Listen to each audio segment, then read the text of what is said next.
As we discussed, insider risk remains one of the biggest threats that face companies today. Unfortunately, most tools that claim to address it overwhelm security teams with low-value alerts and bury the signals that really matter. Imagine a scenario where I'm planning to leave the organization and I suddenly start downloading far more files than usual.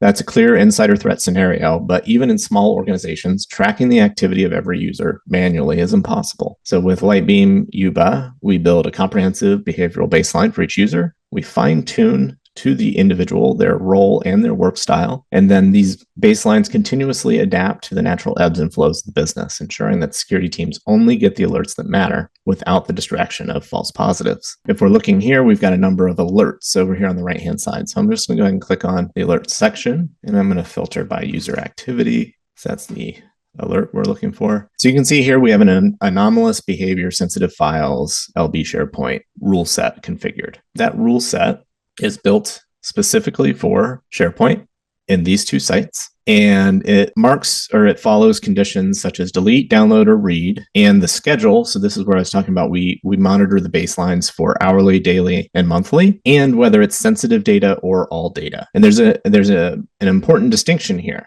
If a user starts mass downloading files, but they're not sensitive, then is it really a problem to investigate, right? So we give you enough context to be able to make that determination and move forward with your analysis. We send out alerts to the data source owners, which are defined when you add the data sources into the platform. You can add other members here and base it on the alert severity and even particular regulations. So all of that is built in. This particular one does not have an automation configured, but I do have it set up in the ransomware environment. So you'll see that here shortly. But imagine that you hit a trigger where a user is downloading 3 times, 4 times what they normally would during a period of time. We can go ahead and create an automation that would pause the session or stop the session and flag it for further review. So that's how the rule set is configured, but let's dive into the actual incidents themselves and see what are going on. So we have 6 incidents that happened in this rule set and 2 users as a part of it. So if we go in, it just so happens to be me and my boss. If we look here, we've got incident 5, West Kennedy, hourly threshold exceeded. I hit 11 unique objects. I had 381 reads, and the state of the incident is open because it hasn't been looked at yet. And when I open this incident, I get a very pretty chart showing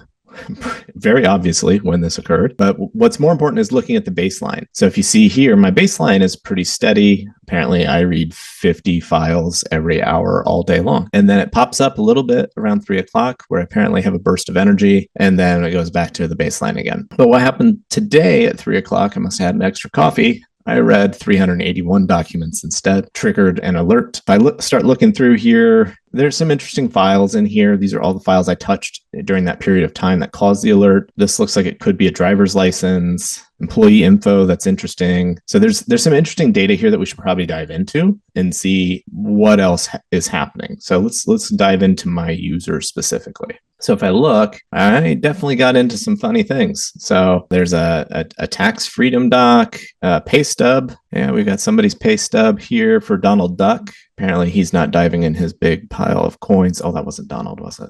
Anyways, so I'm looking at pay stubs. I know I'm marked in here as sales, but I'm technically in the marketing department. Either way, sales or marketing shouldn't be seeing pay stubs. So that's a problem. So I can close that out and see, okay, yeah, this is definitely a problem. What else am I seeing here? Or I can skip by going through each and every single piece of data, and I can go over to attributes and see what types of attributes I have access to. I'm going to focus on the high sensitivity ones. Why on earth would a contractor employee working in sales, I think is what this one said I was working in, have access to credit card, ID number, proprietary and internal data, US driver's license, social security number, and a passport? Probably not something I should have access to. What we can do is either drive straight into individual objects where those are owned, or we can go back because in the case here, we're actually looking at an incident of that anomalous behavior. So we just want to go back and we say, yep, this was a problem. And I can either decide right now to suspend the user, which is likely what would happen if this was in production, or I can, put it on hold or detection confirmed and then write a note, and that would be logged in the audit log of what happened. Pretty powerful, and it gives us a lot of contextual information to make our decisions. That's UEBA in a nutshell.